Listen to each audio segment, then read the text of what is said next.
Hello friends, I am Bhani Ramdal. Welcome in online agriculture e-platform. Student आज की जो अपनी क्विज है उसका टॉपिक है सॉइल साइंस। सॉइल साइंस बोले तो मृदा विज्ञान या फिर अपने इसको एग्रीकल्चर केमिस्ट्री भी बोल सकते हैं। तो आज की इस क्विज के अंदर अपने जो agriculture chemistry means soil science के जो टॉप क्वेश्चंस है उन पर डिस्कस करेंगे जो आपके एग्जामिनेशन पॉइंट ऑफ व्यू से बहुत ही इंपॉर्टेंट रहने वाले हैं। तो आज के इस शानदार सेशन को स्टार्ट करते हैं फर्स्ट क्वेश्चन के साथ। और अपना फर्स्ट क्वेश्चन है वो है मृदा के द्वारा पौधों को पोषक तत्व प्रदान करने की क्षमता कहलाती है। बड़ा सिंपल क्वेश्चन के साथ हम सेशन स्टार्ट कर रहे हैं। Capacity of the nutrients supply by soil to plant is, किसी सॉइल के द्वारा प्लांट को या क्रॉप्स को जो न्यूट्रिएंट प्रोवाइड करवाने की एबिलिटी है उसको अपने क्या कहते हैं। ए ऑप्शन है मृदा उत्पादकता mean soil productivity, B option है मृदा उर्वरता mean soil fertility, C option है उपरोक्त दोनों यानी ए एंड बी बोथ, और डी ऑप्शन है प्रोडक्शन। तो बताइए कि जो किसी सॉइल है उसके द्वारा न्यूट्रिएंट प्रोवाइड करवाने की जो कैपेसिटी है उसको अपने क्या बोलेंगे या एबिलिटी है उसको क्या बोलेंगे। क्विकली आंसर कीजिए। बहुत ही आसान क्वेश्चन से मैं स्टार्ट कर रहा हूँ। आज की इस क्विज के अंदर अपने इजी से जो टफ क्वेश्चन है, हार्ड क्वेश्चन है उसकी तरफ बढ़ेंगे। ये बहुत आसान क्वेश्चन है और जनरली आप जब किसी कंपटीशन एग्जाम की तैयारी करते हैं तो ये टॉपिक आपको सबसे पहले देखने को मिलते ही मिलते हैं। तो मैं बता देता हूँ यहाँ पे आपका राइट आंसर होगा बी, सॉइल फर्टिलिटी कहते हैं। देखो, किसी सॉइल के द्वारा प्लांट को न्यूट्रिएंट प्रोवाइड करवाने की जो कैपेसिटी होती है या एबिलिटी होती है उसको सॉइल फर्टिलिटी कहते हैं। और किसी पर्टिकुलर सॉइल द्वारा जो प्रोड्यूस करने की जो कैपेसिटी होती है या प्रोडक्शन की जो कैपेसिटी होती है उसको अपने क्या बोलते हैं, सॉइल प्रोडक्टिविटी बोलते हैं। बट यहाँ पे न्यूट्रिएंट सप्लाई की एबिलिटी पूछी गई है तो उसको अपने सॉइल फर्टिलिटी बोलेंगे, यानी राइट आंसर होगा वो बी ऑप्शन होगा। नेक्स्ट सेकंड क्वेश्चन है भारत में सर्वाधिक कौन सी मृदा पाई जाती है। Maximum area covered in India by which soil, India में कौन सी सॉइल से सबसे ज्यादा एरिया कवर होता है।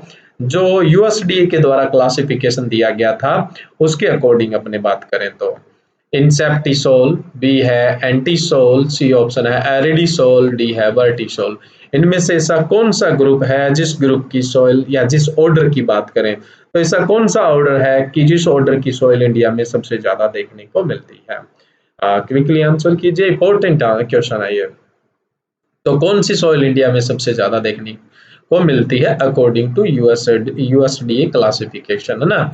यहाँ पे ये अलग अलग ऑर्डर दिए, कौन से ऑर्डर की सॉइल इंडिया में सबसे ज्यादा है, फटाफट आंसर कीजिए। देखो, इसका जो राइट आंसर है वो इंसेप्टिसोल। इंसेप्टिसोल जो है वो इंडिया में ज्यादा है, यानी ए ऑप्शन राइट है। सबसे ज्यादा इंसेप्टिसोल है, सेकंड नंबर पे आपको एंटीसोल मिलेगी। फर्स्ट पे इंसेप्टिसोल और सेकंड पे एंटीसोल मिलेगी, ठीक है। तो राइट ऑप्शन है वो ए ऑप्शन है, इंसेप्टिसोल है वो इंडिया में सबसे ज्यादा है। नेक्स्ट है राजस्थान में सर्वाधिक कौन सी मृदा पाई जाती है। राजस्थान में सर्वाधिक कौन सी मृदा पाई जाती है, यहाँ भी ऑर्डर के अकॉर्डिंग ही बतानी है। Maximum area cover in Rajasthan by which soil order. A option है इंसेप्टिसोल, बी ऑप्शन है एंटीसोल, सी ऑप्शन है एरिडिसोल और डी है वर्टिसोल। बताइए कौन सी सॉइल सबसे ज्यादा है राजस्थान के अंदर, क्विकली आंसर कीजिए। मेरे हिसाब से तो आप यहाँ पर ऑप्शन देख के पहचान गए होंगे। राजस्थान की जो क्लाइमेट है वो कैसा क्लाइमेट है, एरिड क्लाइमेट है, सूखा। तो यहाँ पे जो सबसे ज्यादा आपको सॉइल देखने को मिलती है वो एरिड सॉइल देखने को मिलती है। सी ऑप्शन राइट है। थर्ड क्वेश्चन का जो राइट आंसर है वो सी ऑप्शन राइट है। नेक्स्ट फोर्थ नंबर क्वेश्चन है कौन सा मृदा क्षरण नुकसानदायक होता है। Which one is more harmful soil erosion, मतलब कौन सा जो मृदा क्षरण, सॉइल इरोजन तो आप जानते ही है, मिट्टी का कटकर एक स्थान से दूसरे स्थान पर जाना ना। ये विंड के यानी हवा के साथ भी जा सकता है और पानी के साथ भी जा सकता है। अगर पानी के साथ जाता है तो जल क्षरण यानी वाटर इरोजन, और मिट्टी के साथ हवा के साथ जाता है तब हवा के साथ मिट्टी कट कर जाती है तो वायु क्षरण या विंड इरोजन बोल देते हैं, ठीक है। तो ये खतरनाक कौन सा आपके लिए ऑप्शन है प्राकृतिक क्षरण यानी नेचुरल इरोजन, दूसरा बी है त्वरित क्षरण यानी एक्सेलरेट इरोजन, सी ऑप्शन है ए व बी दोनों ही खतरनाक है, डी है इन दोनों में से कोई सा भी खतरनाक नहीं है। तो बताइए राइट आंसर क्या होगा, फटाफट आंसर कीजिए इसका। ये भी आसान क्वेश्चन, अभी हम आसान क्वेश्चन की तरफ ही चल रहे हैं। राइट आंसर होगा इसका एक्सेलरेट इरोजन यानी त्वरित क्षरण। देखो नेचुरल इरोजन क्या होता है, नेचर में वेजिटेशन कवर है सोइल पे, नेचुरल वेजिटेशन यहाँ खड़ी है, ठीक है। वेजिटेशन अच्छा खासा होने के बाद भी हवा के साथ या पानी के साथ कुछ न कुछ सोइल का इरोजन तो होगा ही होगा, कुछ न कुछ तो होगा। बस इतना ही होगा जितना सोइल फॉर्मेशन हो रहा है। जो नीचे मिट्टी के नीचे अपने चलते हैं, मिट्टी को खोदते हैं तो नीचे हार्ड लेयर आ जाती है, कठोर परत यानी चट्टानें आ जाती है। उनका चट्टानों का शरण यानी वेदरिंग होती रहती है और उससे लगातार मृदा निर्माण। तो मृदा निर्माण लगातार होता रहता है और यहाँ से मृदा शरण भी कुछ न कुछ हो रहा है। तो यहाँ से उतना ही मृदा शरण होता है जितना मृदा का निर्माण हो रहा है। तो मृदा निर्माण और मृदा शरण के बीच में बैलेंस है, कोई दिक्कत नहीं है, इसको नेचुरल इरोजन बोलते हैं, ठीक है। तो मृदा जितना नुकसान हो रहा है उतनी नहीं बन रही है, कोई इश्यू नहीं है, तो इसको नेचुरल इरोजन, ये तो खतरनाक हो ही नहीं सकता है, कोई दिक्कत ही नहीं है इसमें। बट एसिलरेट या त्वरित सरण क्या होता है? जब मानव की क्रियाएं वो इन्वॉल्व हो जाती है, मानव की क्रियाएं शामिल हो जाता है, यानी ह्यूमन बीइंग का इंटरफेयर हो जाता है, तब क्या होता है, जो मृदा शरण होता है उसको त्वरित शरण बोलते हैं, एसिलरेट। जैसे इंसान ने क्या किया, खेती करने के लिए जो मिट्टी है या सरफेस है या जो सतह है उससे जो फॉरेस्ट है, जंगल है, वनस्पति, उसको हटा दिया, उसने नगन कर दिया। कॉलोनियां बसाने के लिए जो वनस्पति है उसको खत्म कर दिया, और या फिर रोड लाइंस बनाने के लिए, इंडस्ट्री बनाने के लिए उसने क्या किया, जो वनस्पति है उसको खत्म कर दिया। तो मिट्टी की जो सतह है वो नगन हो गई है।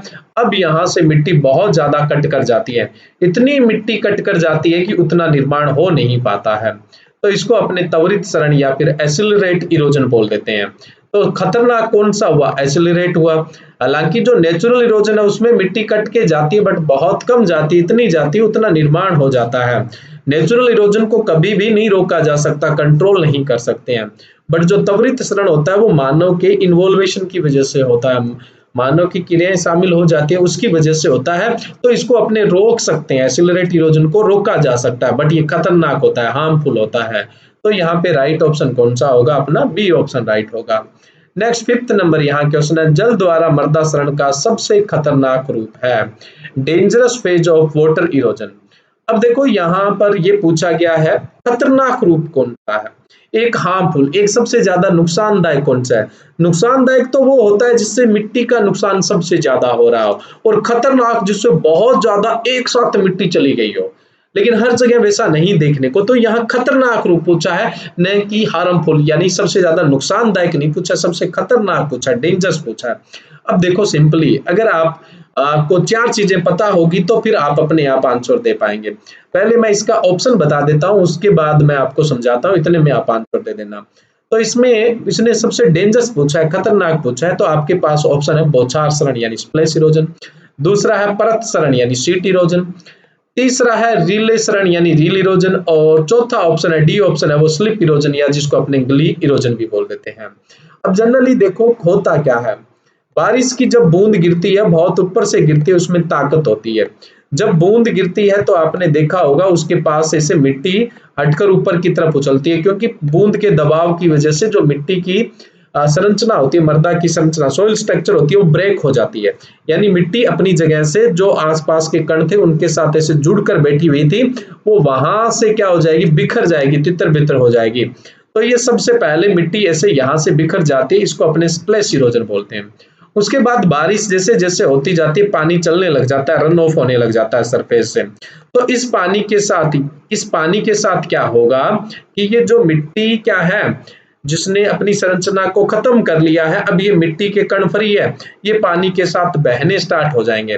तो ये जो पानी बहता रहता है उसके साथ बहुत सारी मिट्टी है वो चली जाती है, ऊपर की जो सतह की मिट्टी होती है वो एक स्थान से दूसरी स्थान पर चली जाती है, ये सीट इरोजन होता है।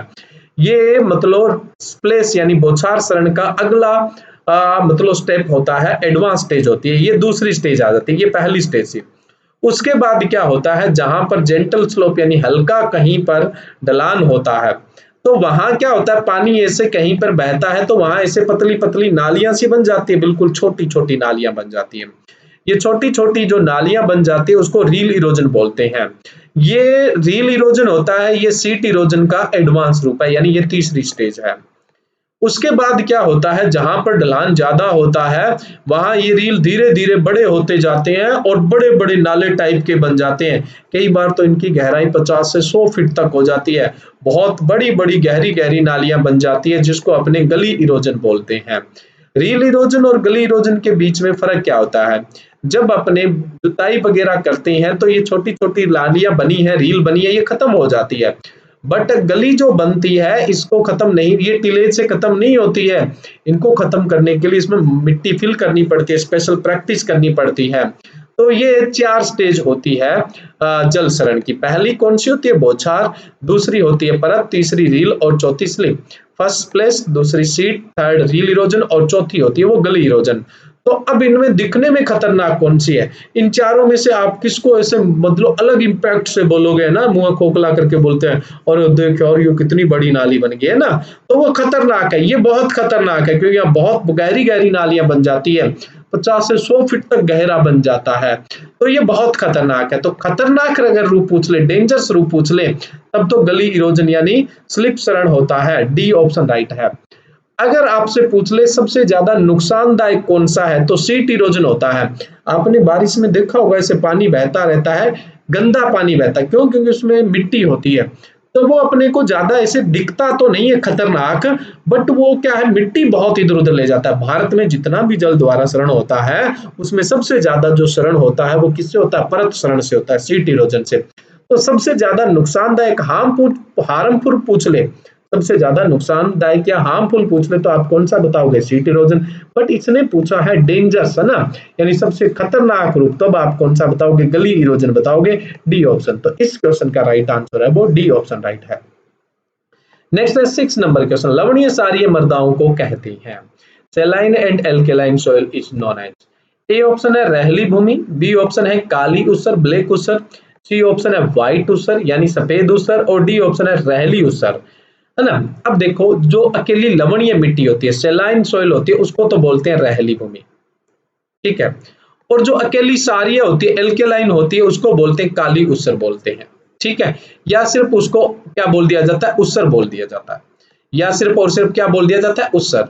ऊसर जो शब्द है वो संस्कृत भाषा का शब्द है, याद रखना है, ये पीछे कॉम्पिटिटिव एग्जाम में पूछा गया है। ऊसर कौन सी भाषा का, संस्कृत भाषा का, जिसका मतलब होता है बंजर भूमि। तो ऊसर शब्द सारीय मृदाओं के लिए काम में लेते हैं और काली ऊसर भी सारीय मृदाओं के लिए। रहली भूमि है वो किसके लिए काम में लेते हैं, लवणीय मृदाओं के लिए। और सफेद ऊसर यानी व्हाइट ऊसर है, ये भी हमेशा लवणीय मृदाओं के लिए काम में लेते हैं। बट इसने पूछा लवणीय व सारीय यानी सेलाइन and alkaline soil, सेलाइन alkaline soil के लिए पूछा है। तो रहली तो किसको बोलेंगे, लवणीय को, और ऊसर किसको बोलेंगे, सारीय को। तो जो लवणीय सारीय सेलाइन एल्केलाइन, ये एंड लिखा है, ये गलत लिखा है, सेलाइन एल्केलाइन बीच में डैश लगेगा ना। तो सेलाइन एल्केलाइन सॉइल को अपने क्या बोलते हैं, रहली ऊसर बोलते हैं यहाँ पे। तो राइट जो ऑप्शन है वो कौन सा ऑप्शन राइट होगा, यहाँ पे डी ऑप्शन राइट होगा, ठीक है। ये थोड़े अपने सिंपल क्वेश्चन थे। अब थोड़े से मुश्किल क्वेश्चन की तरफ चलते हैं अपने। 7 नंबर क्वेश्चन है, which one is lower category for classification of soil, यानी मृदा वर्गीकरण की सबसे छोटी कैटेगरी कौन सी है। इसमें ऑप्शन है आपके पास, सॉइल ऑर्डर मृदागण फैमिली यानी मिट्टी का परिवार, सी ऑप्शन सॉइल सीरीज यानी मृदा श्रृंखला, और डी है नन ऑफ दीज अबव, इनमें से कोई सा नहीं। तो इनमें सबसे नीचे का क्लासिफिकेशन कौन सा है, नीचे का वर्गीकरण कौन सा है, सबसे नीचे का मृदा वर्गीकरण कौन सा, ये पूछा गया है। ऑप्शन है सॉइल ऑर्डर मृदागण, दूसरा है सॉइल फैमिली मृदा परिवार, तीसरा है सॉइल सीरीज यानी मृदा श्रृंखला, और डी है इनमें से कोई नहीं। तो बताइए राइट आंसर क्या होगा, फटाफट क्विकली आंसर कीजिए जी। इसका राइट आंसर होगा सी ऑप्शन राइट होगा। कौन सा ऑप्शन राइट होगा यहाँ पर, सी ऑप्शन राइट होगा, सॉइल सीरीज वाला। अब देखो यहाँ पे मिट्टी में सबसे जो छोटा क्लासिफिकेशन, सबसे नीचे का क्लासिफिकेशन होता है वो सीरीज होती है, दूसरे नंबर पर फैमिली होता है मृदा परिवार, तीसरे पे सब ग्रुप होता है यानी उप ग्रुप को समूह बोल देते हैं, उप समूह है, ग्रेट ग्रुप यानी बड़ा समूह है, ठीक है। उसके बाद सब ऑर्डर यानी उपगण, और उस सबसे जो बड़ा क्लासिफिकेशन होता है वो होता है ऑर्डर यानी गण। तो फर्स्ट ये, सेकंड ये, तो सबसे नीचे का कौन सा है, सीरीज। तो सॉइल सीरीज सबसे नीचे का, और सबसे ऊपर का जो वर्गीकरण है वो कौन सा, ऑर्डर। ये सीरीज रहती है, आपको पता है तो ठीक है, नहीं पता है तो इसको आप नोट कर लीजिए, ठीक है। तो ये यहाँ पे मैंने आपको बता दिया क्लासिफिकेशन का क्या पैटर्न रहता है।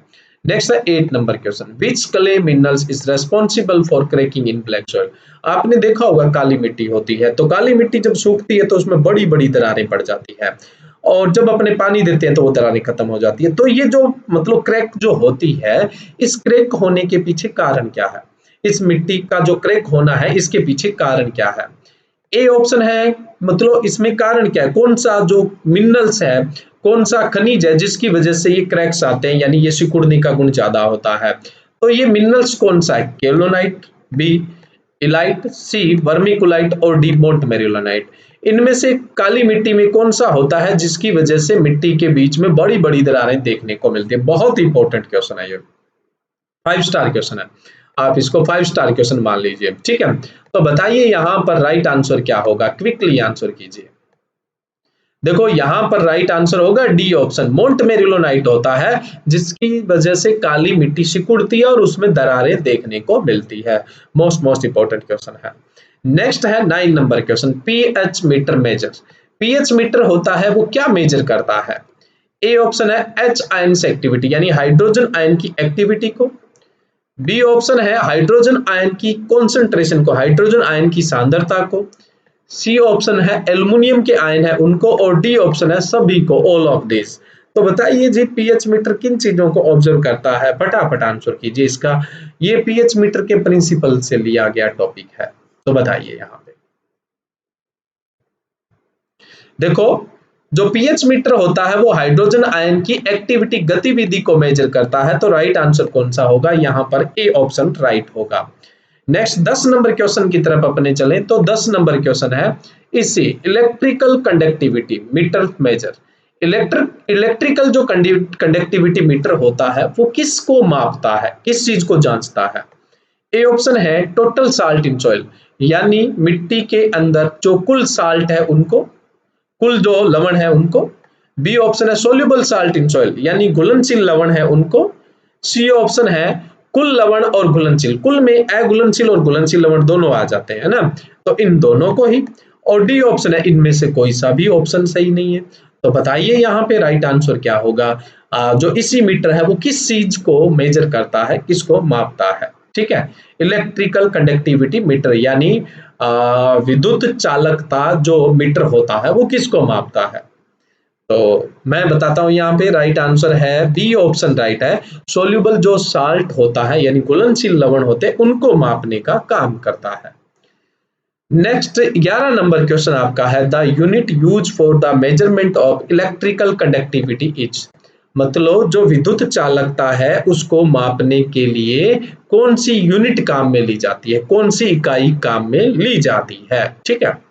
ऑप्शन है आपके पास, ए ऑप्शन है डेसी साइमेंस पर मीटर, बी ऑप्शन है माइक्रो साइमेंस पर सेंटीमीटर।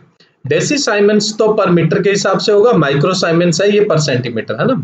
सी ऑप्शन है मिलीग्राम पर मीटर, और डी ऑप्शन है ए और बी दोनों। तो इलेक्ट्रिकल कंडक्टिविटी विद्युत चालकता जो मापते हैं उसकी यूनिट क्या है, उसकी इकाई क्या है, ये क्वेश्चन पूछा गया। तो बताइए आप यहाँ पे राइट आंसर क्या होगा। देखो यहाँ जो आपका राइट आंसर होगा वो डी ऑप्शन राइट है।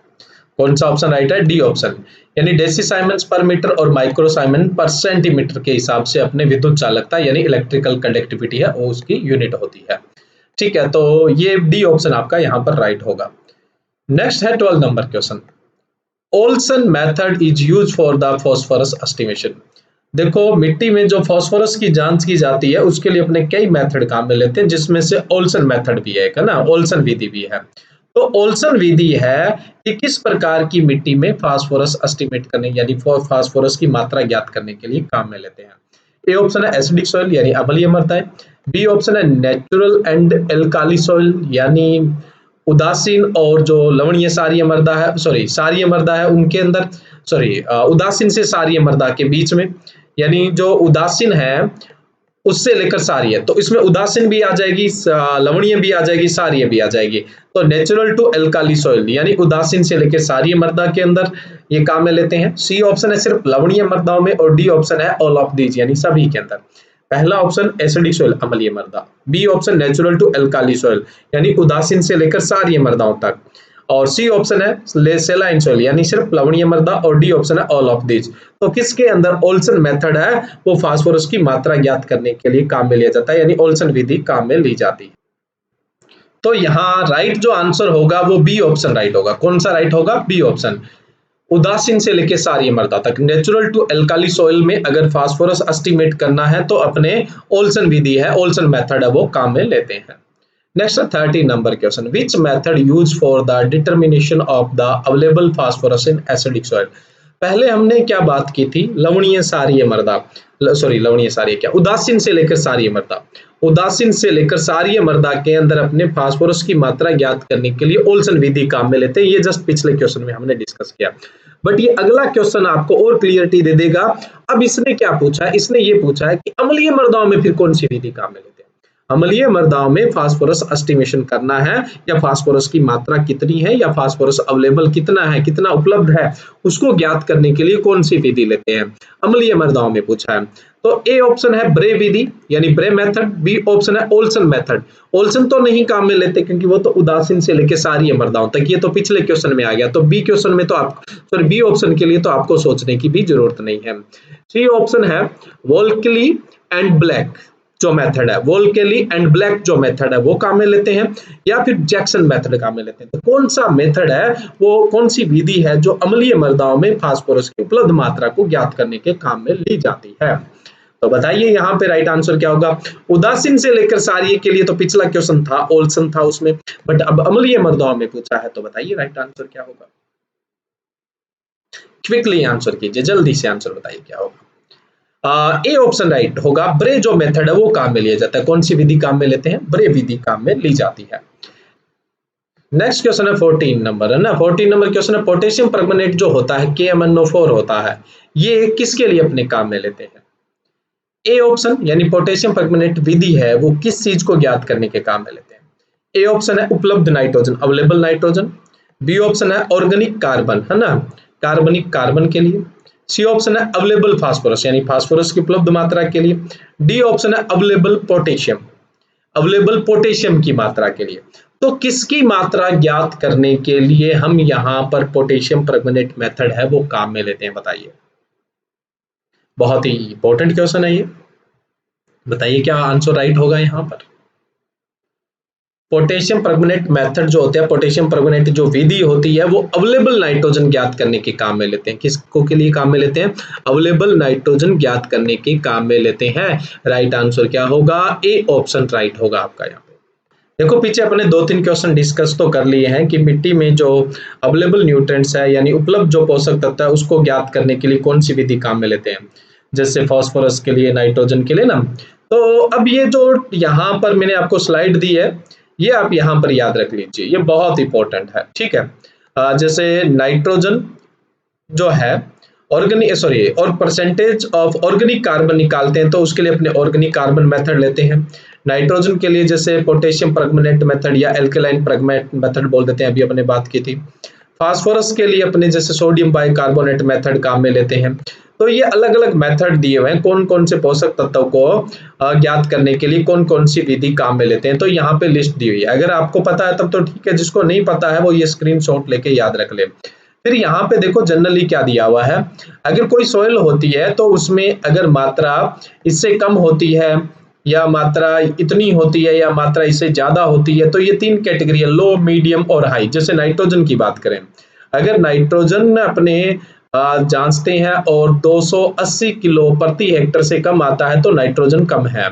280 से 560 किलो प्रति हेक्टेयर आता है, इसका मतलब क्या है? मीडियम है।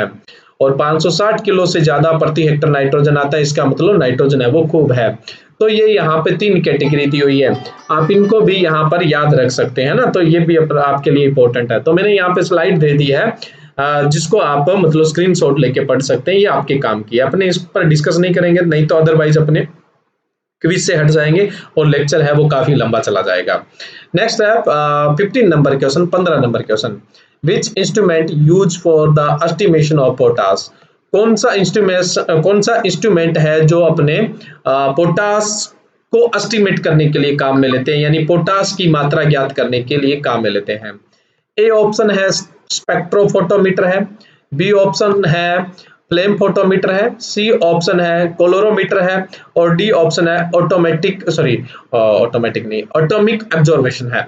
यानी पोटास की मात्रा ज्ञात करने के लिए कौन सा इंस्ट्रूमेंट, कौन सा यंत्र काम में लेते हैं? ए ऑप्शन है स्पेक्ट्रोफोटोमीटर, बी है फ्लेम फोटोमीटर, सी ऑप्शन है कोलेरोमीटर, और डी ऑप्शन है एटॉमिक ऑब्जर्वेशन। तो कौन सा इंस्ट्रूमेंट है वो अपने पोटास की मात्रा ज्ञात करने के लिए काम में लेते हैं? A option spectrophotometer, B option flame photometer, C option colorimeter, और डी ऑप्शन एटॉमिक ऑब्जर्वेशन। ठीक है, तो बताइए यहाँ पर राइट आंसर क्या होगा? फटाफट क्विकली आंसर कीजिए, बहुत इंपॉर्टेंट क्वेश्चन है ये भी।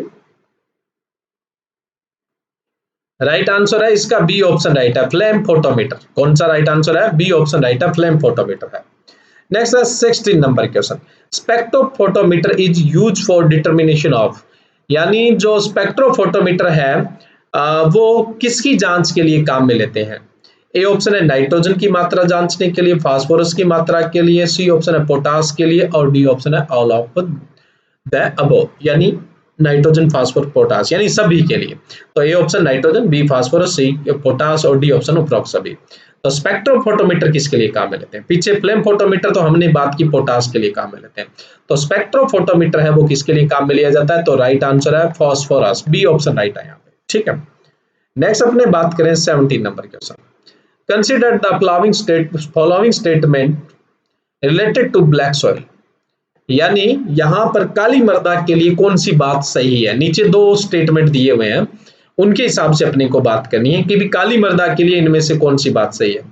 पहली बात तो यह, पहला स्टेटमेंट तो यह है कि black soil rich in metal such as iron, magnesium और एल्युमिनियम। जो काली मिट्टी होती है उसमें आयरन, मैग्नीशियम और एल्युमिनियम जैसे जो मेटल होते हैं, धातु होते हैं, वो भरपूर होते हैं। ठीक है, ये बात काली मृदा के लिए सही है या गलत है?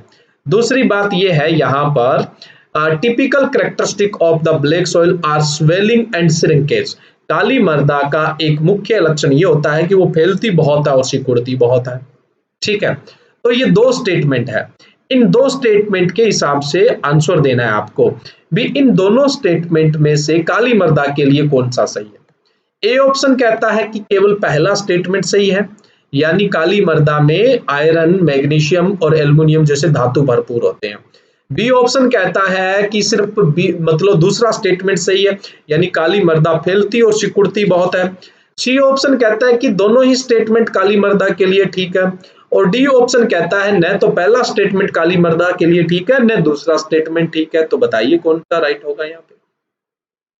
आपको पता होना चाहिए काली मृदा के जो करैक्टर है, तभी आप आंसर दे पाएंगे इसका। क्विकली आंसर कीजिए भाई। देखो, काली मृदा में आयरन, मैग्नीशियम और एल्युमिनियम खूब होता है, पहला स्टेटमेंट तो सही है। दूसरा स्टेटमेंट भी बहुत सही है, पीछे हमने क्वेश्चन में डिस्कस किया था, काली मृदा फैलती बहुत है, सिकुड़ती बहुत है, जिससे उसमें दरारें बहुत पड़ती है। तो ये दोनों ही स्टेटमेंट ठीक है, इसलिए राइट आंसर क्या होगा? फर्स्ट और सेकंड दोनों ही सही है, सी ऑप्शन राइट होगा इस क्वेश्चन का। इंपॉर्टेंट क्वेश्चन रहा। नेक्स्ट 18 नंबर क्वेश्चन, यहाँ पे ये क्वेश्चन है which of the following are the important agent of soil erosion. इस क्वेश्चन ने कहा है कि इनमें से कौन से या कौन सा मुख्य मृदा क्षरण का एजेंट है, यानी मिट्टी को एक स्थान से काट कर दूसरे स्थान पर ले जाने के लिए जो मेन एजेंट है वो कौन है? इसने ऑप्शन दिया है कि वाटर है यानी पानी है, बी ऑप्शन दिया है विंड है यानी हवा है, सी ऑप्शन दिया है ह्यूमन एक्टिविटी, मानव की जो गतिविधि है वो है, और चौथा ऑप्शन है डिजास्टर, डिजास्टर बोले तो आपदाएं। तो इन चारों में से ये चार इसने ऑप्शन दिए हैं। अब इसने कहा है कि इनमें से सही बात कौन सी है। क्वेश्चन क्या था? मृदा क्षरण के मुख्य एजेंट कौन से है ना, यानी सॉइल इरोजन के मेन एजेंट कौन से हैं? चार एजेंट दिए, इसमें से कौन कौन से वास्तव में मुख्य एजेंट है? सही है, वाटर, विंड, ह्यूमन एक्टिविटी और डिजास्टर, यानी पानी, वायु, मानव की गतिविधि और डिजास्टर यानी आपदाएं। तो पहला ऑप्शन कहता है कि ए फर्स्ट और सेकंड यानी वाटर और विंड सही है, ये दो मेन एजेंट है मृदा क्षरण के। बी ऑप्शन कहता है कि ह्यूमन एक्टिविटी और डिजास्टर है, ये मृदा क्षरण के मुख्य एजेंट है। सी ऑप्शन कहता है कि विंड और डिजास्टर जो है यानी हवा और आपदा है वो है मृदा क्षरण के मुख्य एजेंट, और डी ऑप्शन कहता है ये सारे ही है, सारे ही मृदा क्षरण के एजेंट है। देखो, राइट आंसर क्या होगा यहाँ पर? ए ऑप्शन राइट होगा आपका। यानी जो वाटर और विंड है ये ही क्या है, मृदाशरण के एजेंट है। अब देखो ह्यूमन एक्टिविटी है वो मृदाशरण नहीं करती है, मृदाशरण को बढ़ाती घटाती है, मिट्टी उठा के इधर उधर नहीं ले जाती है ना। तो मृदाशरण नहीं करती है, मृदाशरण को बढ़ाती घटाती, इनकी एक्टिविटी से प्रभाव पड़ता है, ठीक है, न कि एक्टिविटी से मृदाशरण होता है। ऐसा ही आपदा है, आपदा कभी कभार आती है, ठीक है, तो ये मुख्य एजेंट में नहीं आता है आपदा। तो राइट आंसर कौन सा होगा? ए ऑप्शन राइट होगा। नेक्स्ट अपने बात करें 19 नंबर क्वेश्चन, दायरा लैंड आर। दायरा लैंड कौन सी होती है? ठीक है, क्वेश्चन है दायरा भूमि किसे कहते हैं? ए ऑप्शन है area flooded by heavy rains, ऐसा क्षेत्र जहां पर फ्लड आता है यानी बाढ़ आता है ज्यादा बारिश की वजह से। बी ऑप्शन है area created by sand storm, यानी कहने का मतलब वो क्षेत्र जहां पर सैंड बालू मिट्टी उड़कर आती है वो क्षेत्र दायरा कहलाता है, दायरा क्षेत्र। सी ऑप्शन है area by flooded by canal water, जो नहर का पानी आता है वो कई बार टूट जाता है उसकी वजह से बाढ़ आ जाती है तो वो एरिया दायरा कहलाता है। और डी ऑप्शन कहता है कि area located on either side of river get flooded every year. चौथा ऑप्शन ये है कि नदी के किनारे का जो क्षेत्र है जहां पे हर साल बाढ़ आती है यानी इसमें पानी भर जाता है, यहाँ पे नदी के किनारे जो हर साल पानी भरता है वो क्षेत्र है। तो इसने चार ऑप्शन दिए हैं। पहला ज्यादा बारिश की वजह से बाढ़, दूसरा है मिट्टी उड़कर कोई क्षेत्र बन जाए, तीसरा एरिया है यानी सैंड बालू उड़कर कोई क्षेत्र बनता है, टीले बनते हैं, तीसरा ऑप्शन है नहर वगैरह की वजह से बाढ़ आ जाए, और चौथा ऑप्शन है नदी के दोनों तरफ के किनारे जहां हर साल पानी भरता है। तो किसको अपने दायरा क्षेत्र बोला जाता है? तो बताइए यहाँ पर राइट आंसर क्या होगा, क्विकली आंसर कीजिए। देखिए यहाँ पर राइट आंसर होगा डी ऑप्शन। नदी के दोनों तरफ हर साल जहां पानी भरता है उस क्षेत्र को अपने दायरा क्षेत्र बोलते हैं, और जब यहाँ पानी सूख जाता है तब लोग इसमें खेती करते हैं जिसको दायरा खेती बोलते हैं। और ज्यादातर जैसे चंबल है, बनास नदी है, तो यहाँ पर दायरा खेती में लोग कुकुरबिट्स की फसलें लगाते हैं और मुख्य रूप से वाटरमेलन तरबूज और मस्क मेलन खरबूज लगाते हैं, तो उनका मार्केट में अच्छा प्राइस भी देखने को मिलता है। Next 20 number question, 20 number question, fastest nitrogen fixing plant is, यानी बहुत तेजी से नाइट्रोजन स्थिरीकरण करने वाला पौधा कौन सा है? ये आपको ही पता है, लेग्यूम जो पौधे होते हैं उनकी जड़ों में गांठें होती है, उनमें राइजोबियम जीवाणु होते हैं। तो ऐसे कौन से लेग्यूम पौधे हैं जो बहुत तेजी से मतलब बहुत तेजी से नाइट्रोजन फिक्सेशन का काम करते हैं? ए ऑप्शन है यहाँ पे सस्बेनिया, ठीक है, तेजी से जो नाइट्रोजन फिक्सेशन होती है। बी ऑप्शन है सनहेम, सी ऑप्शन है क्लोवर, और डी ऑप्शन है लुपिन। सस्बिनिया यानी ढेंचा, बी ऑप्शन सनहेम, सनहेम बोले तो सनई, और सी ऑप्शन है क्लोवर यानी बरसीम, और डी ऑप्शन है लुपिन। तो इनमें से बताइए कि जो सबसे तेज नाइट्रोजन फिक्सेशन करता है वो कौन सा प्लांट है? फटाफट आंसर कीजिए। इसका जो राइट आंसर है वो ए ऑप्शन राइट है, सस्बेनिया, यानी सस्बेनिया बोले तो ढेंचा ना, ढेंचा राइट होगा यहाँ पे 20 नंबर क्वेश्चन का। नेक्स्ट है 21 number question, the term Regar is use for which the following soil. जो रेगर टर्म्स है, रेगर जो शब्द है वो कौन सी मिट्टी के लिए काम में लेते हैं? ए ऑप्शन है लेटराइट मृदा, बी ऑप्शन है येलो सॉइल यानी पीली मृदा, सी ऑप्शन है ब्लैक सॉइल यानी काली मृदा, और डी ऑप्शन है एल्वियल सॉइल यानी जलोढ़ मृदा। तो जो रेगर शब्द है वो किसके लिए अपने यूज करेंगे? बताइए, जो चार ऑप्शन है उनमें से कौन सा राइट है? क्विकली आंसर कीजिए। देखिए जो रेगर शब्द है वो है यूज करते हैं अपने ब्लैक सॉइल के लिए यूज करते हैं, सी ऑप्शन राइट है यहाँ पे, सी राइट ऑप्शन होगा। Next 22 number question, which among the following statement about black soil of India is are correct. मतलब जो भारत में काली मिट्टी है उसके लिए कौन सा स्टेटमेंट है वो ठीक है, सही है। यहाँ तीन स्टेटमेंट दिए हैं, उनके कॉम्बिनेशन से आपको आंसर देना है, ठीक है। पहला ऑप्शन है it become sticky when it is wet, मतलब जब ये गीली होती है तो ये स्टिकी नेचर की हो जाती है, पहला स्टेटमेंट ये है। दूसरा स्टेटमेंट है इट कंटेन्स एडिक्वेट नाइट्रोजन, मतलब इसमें अच्छी मात्रा में नाइट्रोजन होता है, दूसरा स्टेटमेंट ये है।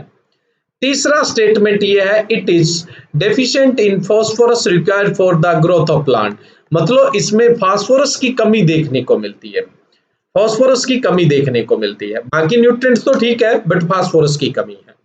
तो ये 3 स्टेटमेंट है। पहला स्टेटमेंट ये है कि जब ये गीली होती है तो स्टिकी हो जाती है।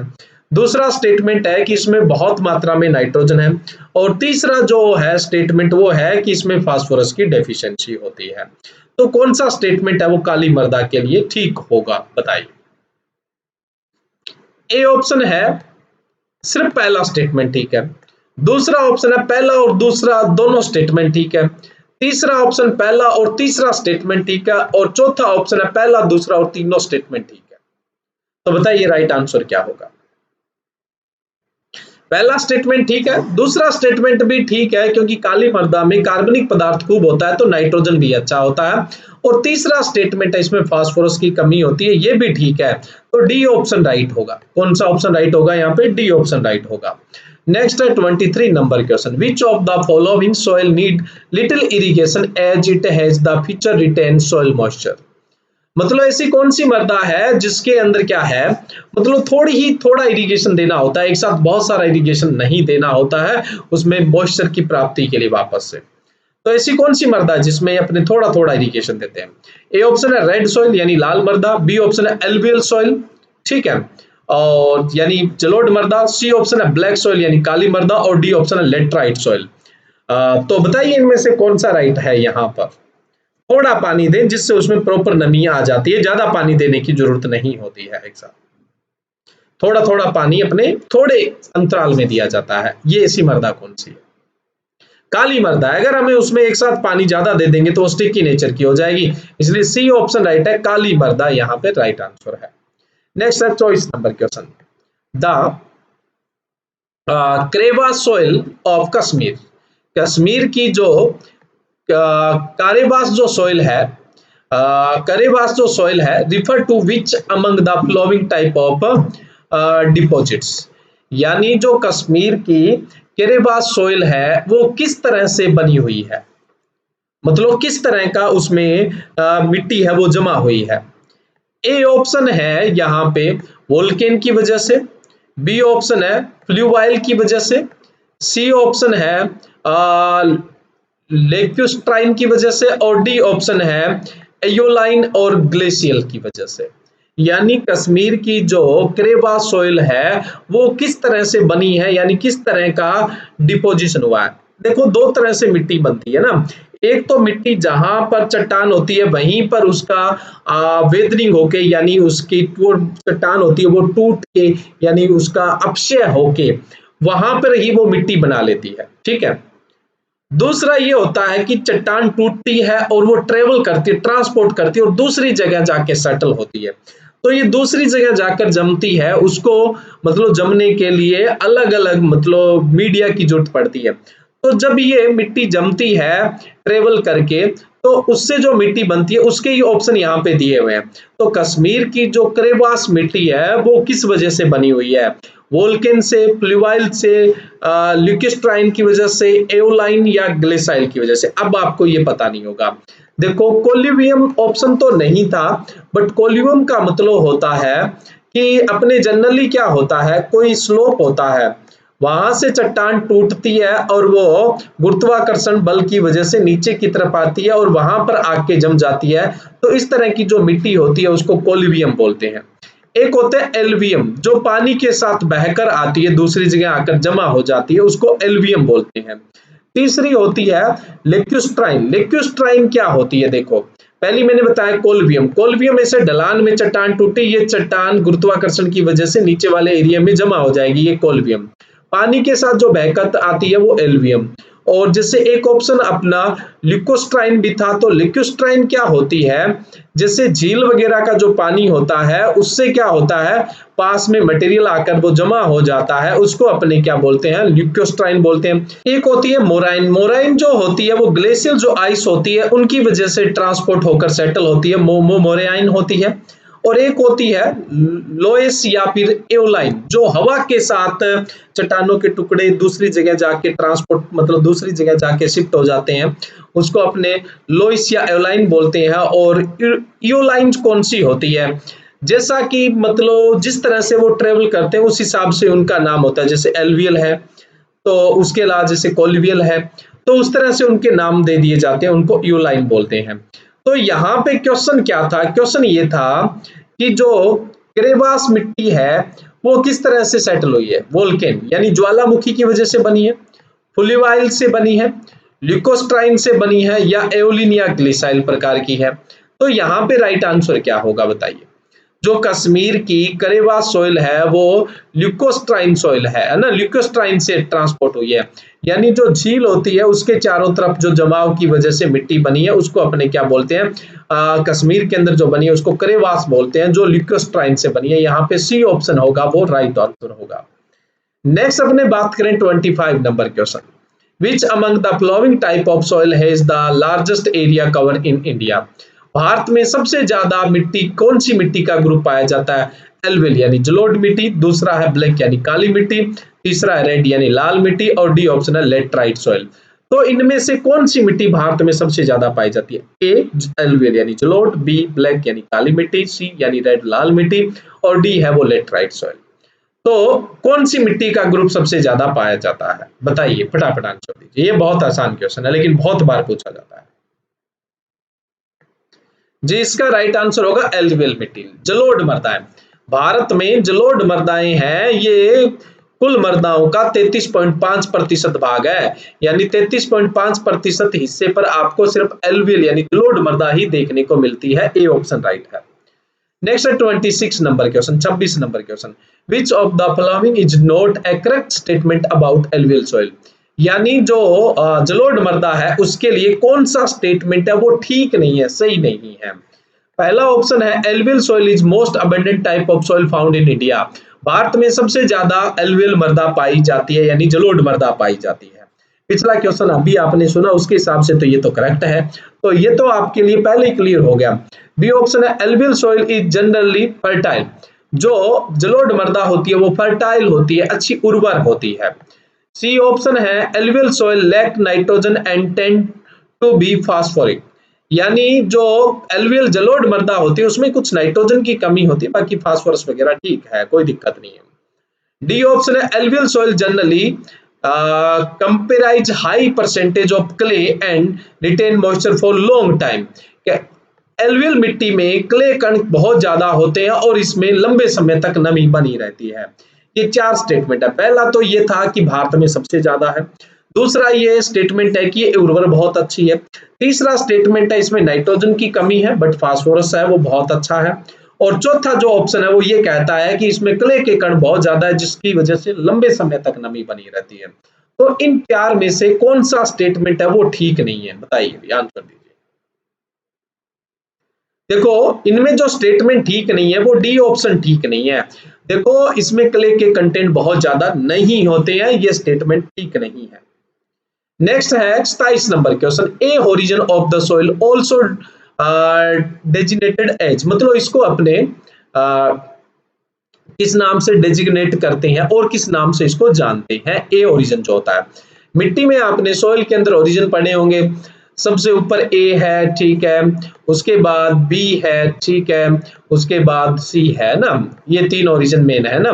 तो इनमें से ए को अपने और क्या बोल सकते हैं। ए ऑप्शन है इल्यूवेशन, ठीक है, बी ऑप्शन है एल्यूवेशन, सी ऑप्शन है बोथ, ए और बी भी बोला जा सकता है, यानी इल्यूवेशन ओरिजिन भी बोला जा सकता है, एल्यूवेशन ओरिजिन भी बोला जा सकता है, दोनों ही बोले जा सकते हैं या कोई सा भी नहीं कहते।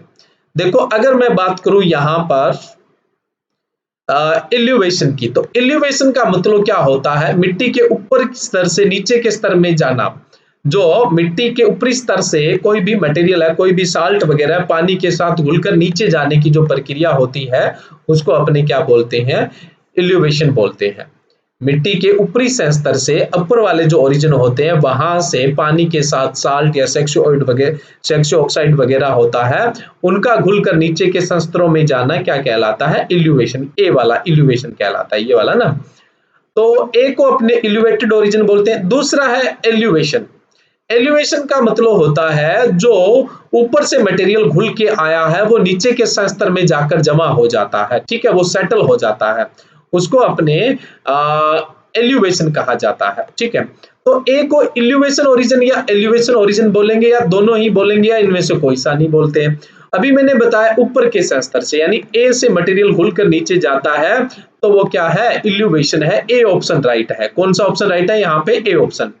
बी जो ओरिजिन होता है वहां पर वो जाके सेटल हो जाता है, तो बी को अपने क्या बोलते हैं, एल्यूवेशन ओरिजिन बोलते हैं। ठीक है, तो यहाँ 27 नंबर क्वेश्चन का ए ऑप्शन राइट होगा। ठीक है, हिंदी में इसको निक्षालन संस्तर बोलते हैं। ऊपर से मटेरियल नीचे जाता है तो इसको निक्षालन, तो ए संस्तर को निक्षालन संस्तर बोलते हैं और बी को निक्षेपण, यहां जाकर जमा हो जाता है, एल्यूवेशन। ये बी वाला जो ऑप्शन है ना, आई से जो स्टार्ट होता है, इसको अपने निक्षेपण, तो ए को निक्षालन संस्तर बोलते हैं, यानी ए ऑप्शन राइट है। ठीक है इसका।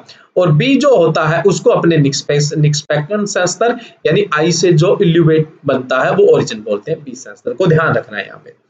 नेक्स्ट है 28 number question, most important question है, the neutralize value of the following liming material are such that, यानी जो अपने एसिडिक सॉइल होती है, अम्लीय मृदाएं होती है, उनके सुधार के अंदर अपने चूना युक्त पदार्थ का उपयोग करते हैं। तो कौन से चूने युक्त, ये जो यहाँ पर चूने युक्त पदार्थ है उनको घटते क्रम में दिखाया गया है, तो बताइए कि कौन सा जो घटता क्रम है वो चूना युक्त पदार्थों की न्यूट्रलाइज वैल्यू है, यानी इनकी जो उदासीन मान है। तो उदासीन मान के लिए कौन सा क्रम सही है, ये सारे मतलब जो है वो चूना युक्त पदार्थ है, इन सभी को अपने जो अम्लीय मृदा होती है उनके सुधार के काम में लेते हैं, उनके सुधार के काम में लेते हैं। ठीक है, ये सभी चूना युक्त पदार्थ है, इनको अम्लीय मृदाओं के सुधार के काम में लेते हैं। क्वेश्चन ये पूछा गया है कि इनके उदासीन मान का सही क्रम कौन सा है। अब बात आती है उदासीन मान होता क्या है।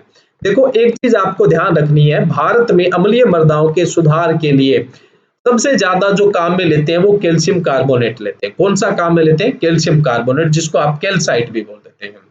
अब जैसे कोई अम्लीय मृदा है, अगर उस अम्लीय मृदा के सुधार के लिए हमें 100 किलो कैल्साइट डालना पड़े, कैल्शियम कार्बोनेट है 100 किलो डालना पड़ता है, तो उसकी तुलना में अपने को कैल्शियम ऑक्साइड जो है, यानी बिना बुझा हुआ जो चूना है, मोनोऑक्साइड जो है बिना बुझा हुआ चूना, या कैल्शियम हाइड्रोक्साइड जो बुझा हुआ चूना है, या डोलोमाइट है, ये कितना डालना पड़ेगा, उसकी तुलना में कितना डालना पड़ेगा, उसको अपने बोलते हैं उदासीन मान बोलते हैं।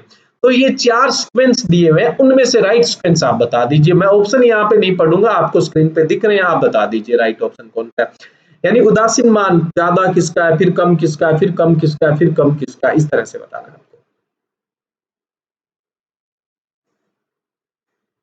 देखो यहाँ पर जो राइट आंसर है वो बी ऑप्शन राइट है। देखो सबसे ज्यादा जो उदासीन मान न्यूट्रलाइज वैल्यू होती है वो बिना बुझे हुए चूने की होती है, जिसको अपने क्या बोलते हैं, स्लैक्ड लाइम बोलते हैं।